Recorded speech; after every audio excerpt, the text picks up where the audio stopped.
Today I bring you top 10 facts about Pokemon. Fact number 1 is that there was a very early mention of the Pokemon Mana. Actually, in the very first few games, in Pokemon Red and Blue, there was a woman standing outside of a rock tunnel. She actually said that she dreamt about a chunky pink Pokemon with a floral pattern, which pretty much sounds exactly like the Pokemon Mana. It's actually quite interesting that the game makers had an idea of this Pokemon Mana, which wasn't introduced for a lot of generations later. But, other than that, you just have to really think what episodes of Pokemon were hiddenly Easter eggs in the actual first games. Just goes to show that Pokemon creators have a lot of detail and a lot of thought when it comes to these games. Fact number 2 is that Azurill is the only Pokemon that can actually change his gender when evolving.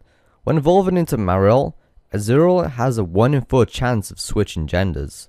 Fans have debated about this, saying whether this is because some amphibians are able to change gender, or that it just may have embryonic qualities that mean it hasn't fully formed into a gender yet, which is kind of interesting since this is just the only thing in the game which actually can changes genders, which is pretty cool. But I'm actually surprised how Pokemon actually secretly filled this in there, which is, still pretty cool. Fact number 3 is that the Pokemon Ditto could possibly be a failed attempt of the Pokemon Mew. There are rumors that the transforming Pokemon Ditto was a failed attempt to create the Pokemon Mew. Both Pokemon are pink, they weigh 8.8 pounds, they no transform naturally, and can learn every single possible move in the game, whichever game they're in.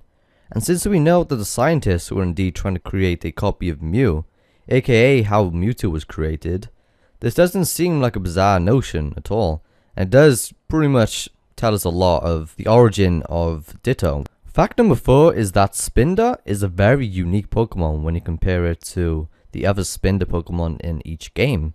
So pretty much Spinda is very Pokemon, but it has a very interesting trait. No two Spindas are the same, and to ensure that, the game developers created over 4 billion unique spot patterns for Spinda to have.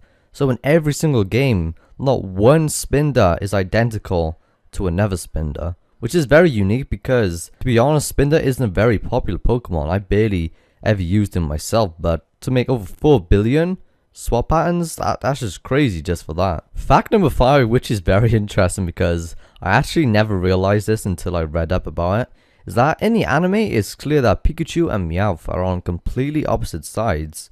This is intentional and is based on the animals that they were created to look like, a mouse and a cat.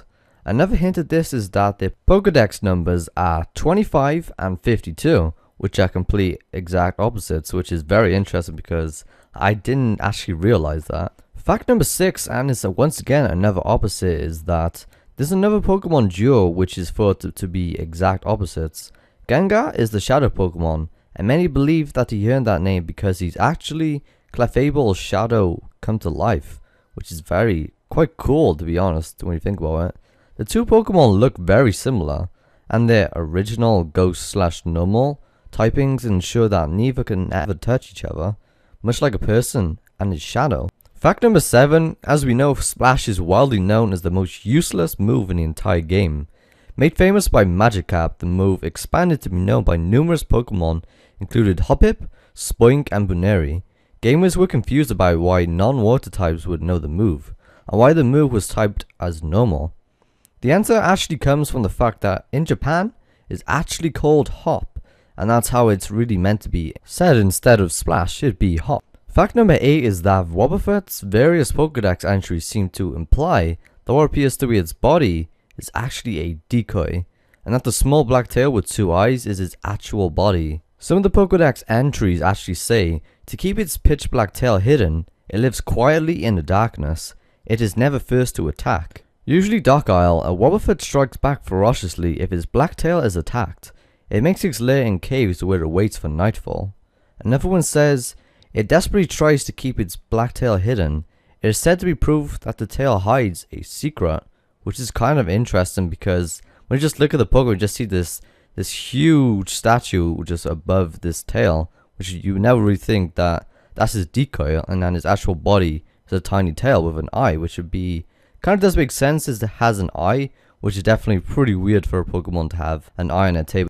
Fact number 9 is that the Pokedex entries for Drifloon actually state that the Pokemon would actually trick children into thinking it's a balloon and then carry them away. When you just look at this cute Pokemon, you just can't possibly think of this dark thing that Pokemon just bring up this new thing and bam in the Pokedex or just take children away. That's just a very creepy thing for this cute Pokemon. Fact number 10 is that when Paras evolves into Parasect, the parasitic mushroom on its back actually takes over the host, which explains the Pokemon's blank and white eyes. Personally, I've always wanted to know the reason for this, and that reason on this actually learned me a few things on this, but hopefully a few of you have actually learned some new things. I know personally I have picked up on a lot of things from this. I pretty much knew barely any of this, to be fair. But other than that, if any of you have any sort of ideas for future videos, just leave them in the comments below. And yeah, thank you all for watching, and I'll see you all in the next video.